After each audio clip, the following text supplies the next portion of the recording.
Welcome back, Dr. Troy Dukowitz, and here we are for week 2 of September's Tips of the Week. This week, we're continuing this journey of chiropractic and sharing our chiropractic stories with a little bit of chiropractic research. And we're going back in time to 1921 and the Windsor autopsies. This is going to be a tip that you'll have on your half-sheet card stock of paper.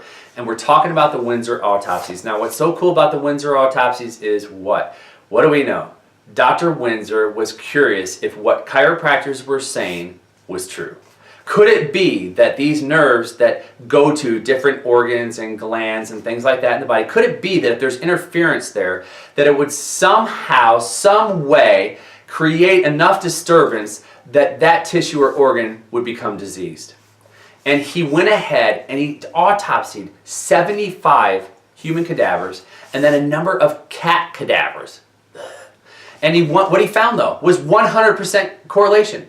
He found 100% correlation between the diseased organ and the origin of the nerves. How cool is that? This is back in 1921. What was also cool about this is that not just Dr. Windsor, but other researchers in that time were having the same results. So what you have here is a Cliff Notes version of the Windsor autopsy report. You're also getting the full, not really the full report, but a more thorough written form on this so that you yourself can look at it, read it. Everybody on the team looks at it and reads it and just understands how important this was back in 1921 when they didn't have any of the technology that we have today, and they were still able to prove what you and I know to be true. We know it innately to be true, but research has supported us since that time. So this is a great opportunity for you to share this with your patients and for you to share with them, like, look, Mary, this is a great tip this week. We're going back with some chiropractic research about cats and people. Give them a pattern interrupt, man.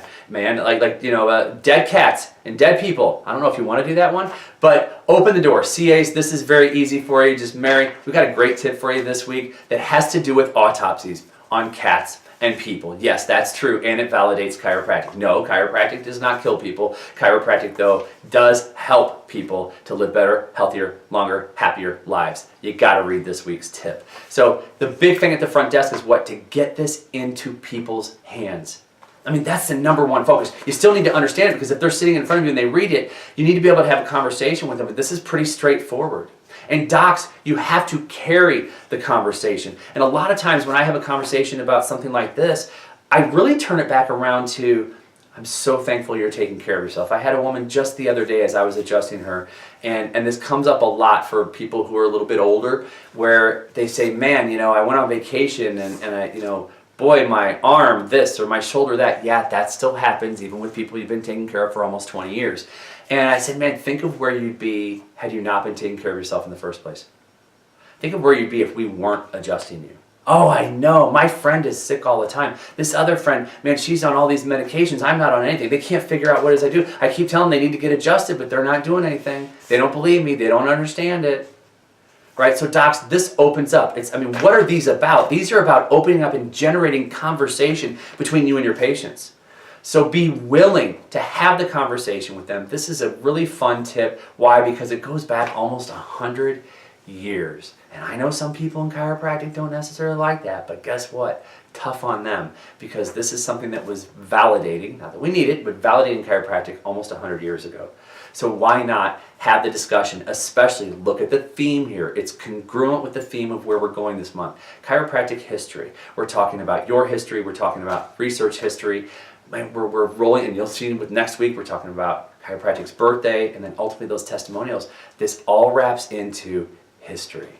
And it finalizes itself at what? Your patient's history. So share this information with them. Feel free to ask them to pass this along to a friend. Don't forget, when you see a referral opportunity, you got to take it. Stop letting them pass you by. Yes, people will come, but they will also come if you say, Mary, do you know somebody who could benefit from this tip? Mary, would you mind passing this on? Mary, why don't you bring so-and-so with you next week so that they can actually experience our office firsthand? So be willing to take that extra step. And now all of a sudden, not only are you empowering them and educating them more, now all of a sudden you're generating more energy around the referrals that start to flock to your practice. So here you go. This has been week number 2. The Windsor autopsies is a pretty straightforward one. It's pretty easy, folks. You just have to do what? Do the work and implement it. So I'm Dr. Troy Dukowitz. Remember, our focus here is what? To increase patient certainty so we can increase patient retention. We'll see you next week. Bye-bye.